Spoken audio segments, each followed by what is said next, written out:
Mais c'est incroyable, mais qu'est-ce que c'est beau, on se croirait au CES de Las Vegas.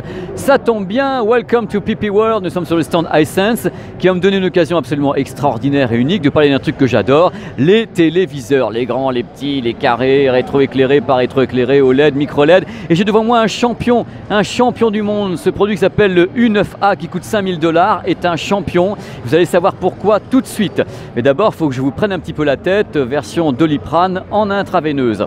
Alors pour rétroéclairer une dalle LCD, les enfants, on peut utiliser plusieurs techniques. La première, c'est de mettre des diodes LED ici, en périphérie. On fait du Edge LED.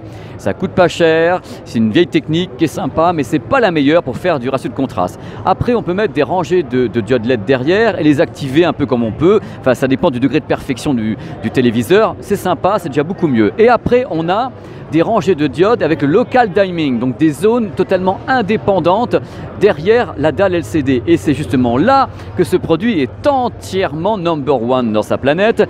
Il a plus de 1000 zones de rétroéclairage entièrement indépendantes. 1056 zones de rétroéclairage local dimming. Donc c'est juste du délire, on n'avait jamais fait ça auparavant. Je vous explique comment ça fonctionne. Vous avez par exemple un écran noir. Vous devez afficher quelque chose de très lumineux quelque part. Hop, ça va allumer uniquement un côté, regardez ma main, uniquement par là, mais le reste qui est ici n'est pas allumé, ça reste dans le noir. Et quand vous voulez vraiment faire un truc avec du soleil partout, hop, on envoie tout en même temps, on a le soleil, sinon il faut éteindre, on éteint mais par zone. Et il y a 1056 zones. Et c'est là qu'est l'avantage de ce produit qui est donc number one au monde. Je vais vous expliquer encore mieux avec ça. Voici l'image que doit retranscrire le téléviseur. Il doit retranscrire ceci, il y a des points donc lumineux et il y a la nuit. Il va utiliser son rétroéclairage à 1056 zones pour uniquement faire des portions de rétroéclairé. Le reste va laisser dans le noir, ce qui permettra d'avoir un gros ratio de contraste. Là ça sera noir, voilà, vous avez compris. C'est absolument génial. C'est pas une technique qui est nouvelle, mais c'est la première fois qu'on arrive à avoir 1056 zones, la moyenne étant à peu près 250 zones, 300 zones. Sony avait détenu un record là-dessus avec 650 zones, mais eux ils sont pointés, ils ont donné un coup de ballon dans tout ça en plein milieu de la Russie en 2018. Ils ont dit nous on va vous atomiser, on en fait 1056 et ça va coûter 5000 $ et tout va bien. Le produit qui est devant moi est donc en effet ultra coûteux, c'est le U9 de iSense, compatible avec les formats numériques, standards numériques DCI P3, compatible également avec format numérique Rec 2020, HDR, Dolby Vision, il y a tout dedans, ça coûte sa blinde, c'est merveilleux. Donc vous avez vu un petit peu ce qu'on peut faire techniquement, mais attention, regardez mon doigt. L'OLED reste imbattable puisque l'OLED, lui, n'a pas besoin de rétroéclairage et c'est comme si l'OLED avait directement 8 millions de points de rétroéclairage, parce que c'est rétroéclairage par pixel. Donc c'est plutôt intéressant. Pendant que je suis là, je vais vous montrer un truc parce que bon, on est entre nous sur ma petite chaîne.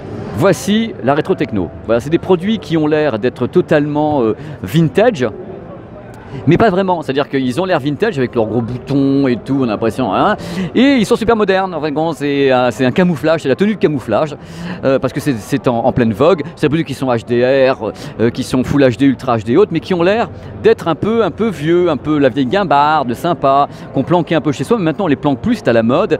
Alors ce qui me fait marrer, c'est pas ça, c'est regardez le vintage design for a modern home. Voilà, un design vintage, old school, pour un intérieur moderne. Déjà, les mots ne se choquent pas déjà. Old school, moderne, tout va bien. Voilà, je vous laisse. J'ai beaucoup parlé encore, mais l'improvisation, il ne faut pas me laisser faire. Il faut que j'appuie sur des boutons, il faut que j'ai un chronomètre devant moi. Je vous laisse avec cette image extraordinaire de 8K, mort de rire, d'un produit qu'on ne verra peut-être jamais, mais c'est pas grave, c'est joli, j'aime bien le chiffre 8. A très vite, je vous fais des bisous. A très vite sur PP World.